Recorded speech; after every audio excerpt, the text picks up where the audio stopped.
بسم اللہ الرحمن الرحیم۔ نبی پاک صلی اللہ علیہ وسلم کے نسب شریف کے حوالے سے بات کر رہے ہیں۔ الیاس بن موذر مقام ابراہیم دریافت کرنے والا۔ الیاس کی حیثیت اپنی قوم میں بہت بڑی تھی، یہاں تک کہ عرب اس کو کبیر قوم اور سردار خاندان کہا کرتے تھے، اور اپنا کوئی معاملہ بھی اس کے بغیر طے نہیں کرتے تھے۔ یہ پہلا آدمی ہے جس نے قربانی کا جانور بیت اللہ میں بھیجا، اور یہی وہ پہلا آدمی ہے جس نے مقام ابراہیم دریافت کیا، جو طوفان نوح کے وقت بیت اللہ کے ساتھ غرق ہو گیا تھا۔ الیاس نے اس کو بیت اللہ کے زاویہ میں رکھا۔ حیات الحیوان میں اسی طرح لکھا ہے، اور یہ قابل غور ہے۔ حدیث میں آتا ہے کہ الیاس کو برا مت کہو، اس لیے کہ وہ مومن تھا۔ ایک روایت ہے کہ وہ قریش کا مورث اعلیٰ تھا، اس لیے کہ اس سے پہلوں کی اولاد میں سے کسی کو قریشی نہیں کہا گیا۔ الیاس اپنی سلب یعنی ریڑھ کی ہڈی، نسل اور اولاد میں سے آن حضرت صلی اللہ علیہ وسلم کے تلبیہ کی دعا، جو حج کے دوران کی معروف دعا ہے، سنا کرتا تھا۔ ایک روایت ہے کہ وہ عرب میں ایسا تھا جیسے لقمان حکیم مشہور دانشمند اپنی قوم میں تھا۔ یہ پہلا آدمی ہے جو سل کی بیماری میں مبتلا ہو کر مرا۔ الیاس بیٹے ہیں موذر کے۔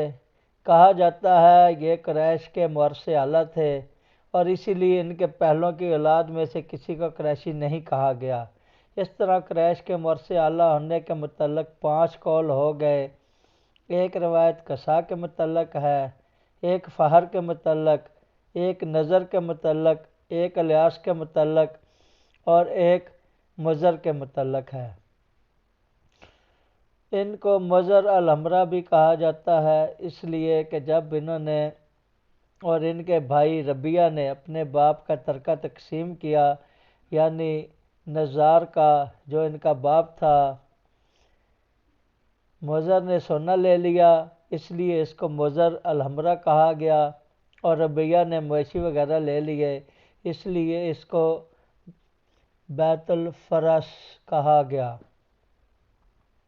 موذر اور ربیہ مومن تھے۔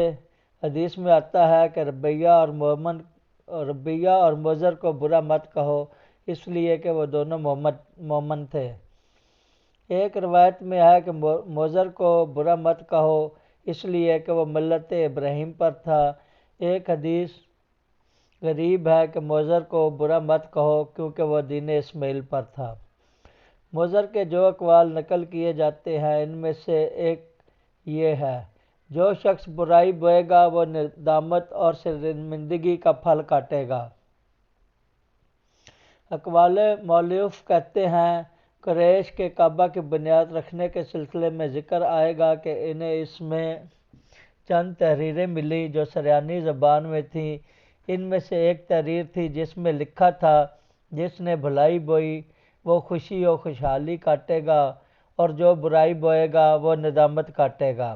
اس کے بعد پوری تحریر ہے جس کا ذکر آگے آئے گا۔ ابو عبیدہ بکری کہتے ہیں کہ موذر کی قبر روحہ کے مقام پر ہے، اور زیارت گاہ ہے۔ روحہ کا مقام مدینے سے 2 رات کی مسافت پر ہے۔ واللہ اعلم۔ موذر کی آواز بے حد سریلی اور عمدہ تھی۔ یہ پہلے آدمی ہیں جنہوں نے اونٹوں کے لیے ہدی خوانی کی۔ ہدی خوانی کے متعلق آگے تفصیل آ رہی ہے۔ ایک مرتبہ یہ گر پڑے جس سے ان کا ہاتھ ٹوٹ گیا، تو وہ یہ کہہ کر چلانے لگے: ہائے میرا ہاتھ، ہائے میرا ہاتھ۔ اس آواز پر وہاں چراگاہ سے اونٹ دوڑے آئے۔ جب وہ ٹھیک ہو گئے اور اونٹ پر سوار ہوئے تو انہوں نے ہدی خوانی کی۔ ایک روایت یہ ہے کہ سب سے پہلا شخص جس نے ہدی خوانی کا طریقہ شروع کیا موذر کا غلام تھا۔ موذر نے ایک دفعہ اس کے ہاتھ میں بہت زور سے مارا تو وہ چلانے لگا: ہائے میرا ہاتھ، ہائے میرا ہاتھ۔ اس آواز کو سن کر چراگاہ سے اونٹ دوڑے آئے، کیونکہ ہدی خوانی یعنی اونٹوں کے لیے گانے کے واسطے ضروری ہے کہ وہ سریلی آواز میں ہو جس سے اونٹ مست ہو جاتے ہیں، اس کو سن کر اونٹ اپنی گردن لمبی کر لیتے ہیں اور ہودی خوانی کرنے والے کی طرف بھاری بوجھ ہونے کے باوجود تیزی کے ساتھ کھینچے چلے آتے ہیں۔ چنانچہ کبھی تو یہ لمبے فاصلے بہت تھوڑی سی مدت میں طے کر لیتے ہیں اور کبھی ایک دن کی مسافت 3 دن میں پوری کرتے ہیں۔ اس بارے میں ایک حکایت بھی مشہور ہے۔ اس سلسلے میں جو کچھ ذکر کیا گیا ہے اس کی وجہ سے ہمارے اماں نے کہا ہے کہ ہودی خوانی مستحب ہے۔ اذکار امام نوی میں تیز چلنے، طبیعت میں نشاط اور تازگی پیدا کرنے اور چلنے میں آسانی پیدا کرنے کے استحباب کے سلسلے میں ایک باب ہے۔ اس بارے میں بہت سی مشہور احادیث ہیں۔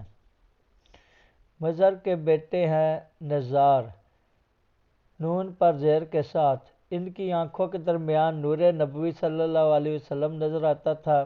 یہ پہلے آدمی ہیں جنہوں نے صحیح انداز میں عربی تحریر لکھی۔ امام احمد بن حنبل ان کے رسول صلی اللہ علیہ وسلم کے نسب میں شریک ہوتے ہیں۔